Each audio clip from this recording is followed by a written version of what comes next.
In the land of Mahāmudrā, there lived a wealthy Brahmin who, together with his friends, indulged in a luxurious lifestyle. Although his household overflowed with riches, his heart remained restless and anxious. One day, when his companions had gone out to perform ritual bathing and fasting, a disciplined yogin came to his house seeking alms. The Brahmin flew into a rage. "Filthy, filthy, you've defiled my house. Get out quickly before my friends return, and curse me for allowing you inside." The yogin calmly asked, "What do you mean by filthy?" The Brahmin retorted, "You do not bathe, you wear rags, you carry a skull bowl, you eat impure food, and you were born of a low caste. Now get out at once." Unmoved, the yogin replied, "That is not impurity. Evil deeds of body, speech, and mind, those alone are impure. How can mere ritual bathing wash away the stains of the mind? Only by bathing in the teachings of the primordially pure Guru does one become truly purified." Then he sang, "The noble body of the Bodhisattva surpasses priests and kings alike. The nectar of the Guru's lineage purifies the three doors, body, speech, and mind. Such true purity is unmatched. No water bath can ever compare. Detachment itself is the finest vessel, not the milk curds and offerings of worldly men." Hearing this, the Brahmin was deeply moved. Faith stirred in his heart, and he requested further teachings. The yogin replied, "Give me food and I shall teach you." But the Brahmin hesitated. "You cannot stay here. My family and friends lack faith. It would be better if I came to your dwelling." The yogin answered, "I live in the charnel ground. When you come, you must bring pork and liquor." The Brahmin was horrified. "How could I do such a thing? As a Brahmin, I may not even utter such words." But the yogin insisted, "If you truly want the Dharma, do as I say." At last the Brahmin conceded, "I cannot come in daylight, lest others see me. I will come at night." Disguising himself, he went to the market, bought meat and alcohol, and after nightfall hurried to the charnel ground. There, he offered the provisions to the yogin and partook himself. The Guru bestowed initiation upon him, and he made a mandala offering in gratitude.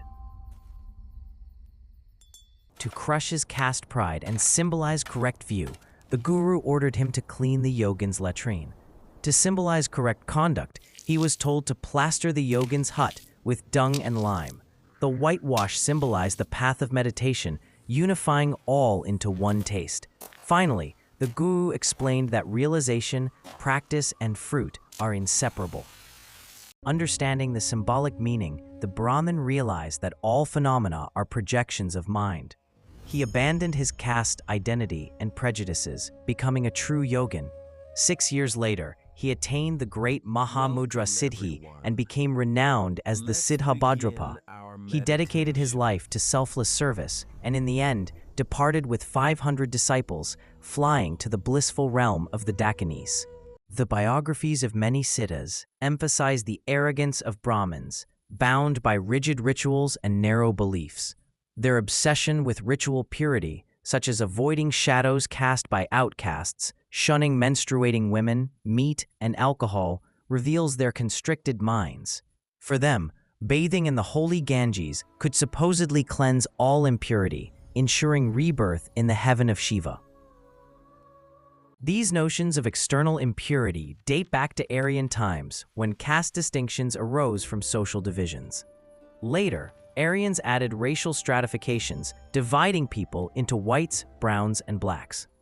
The Buddha rejected caste, teaching that all beings equally possess Buddha nature. The Siddhas upheld this equality, not from social rebellion, but from compassion.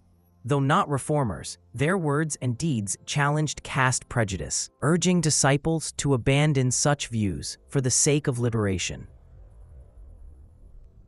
Here, caste represents all prejudice, bias, and karmic conditioning. For the Brahmin, abandoning caste meant abandoning every concept that obstructs enlightenment.